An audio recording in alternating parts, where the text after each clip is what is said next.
CM Revanth రెడ్డిపై మరోసారి మాటల తూటాలు పేల్చారు బీఆర్ఎస్ మాజీ మంత్రి హరీష్ రావు.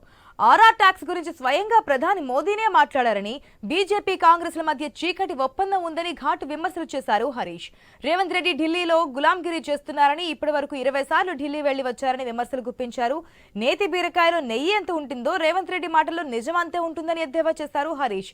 తన ఛాలెంజ్ ను రేవంత్ రెడ్డి ఇప్పటికీ స్వీకరించలేదని, ఏ పథకాలు సరిగా అమలు చేయలేదని విమర్శనాస్త్రాలు సంధించారు. ఒకప్పుడు బీఆర్ఎస్ హయాంలో మెదక్ మాత్రమే బాగుపడిందన్న రేవంత్ ఇప్పుడు సిద్దిపేట అభివృద్ధి జరగలేదంటున్నారని చురకలంటించారు.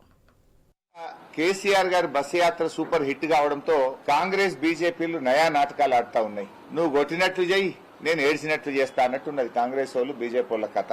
ఇలా కాంగ్రెస్ బీజేపీల డ్రామా నడుస్తుంది రాష్ట్రంలో. ఇలా రేవంత్ రెడ్డి ఢిల్లీకి గులాంగిరి చేసుకుంటూ ఎన్నిసార్లు ఢిల్లీ పోయినావు? నువ్వు ఏం చేయాలన్నా ఢిల్లీ పర్మిషన్ అయినా దానికి నీ ఎంబడ ఆయన ఉప ముఖ్యమంత్రి తోటిపల్లి కొడుకులకు రావాలి నీ ఎంబడ. ఇప్పటికి 20 ట్రిప్పులు వచ్చినావు నువ్వు 4 నెలల 5 నెలల.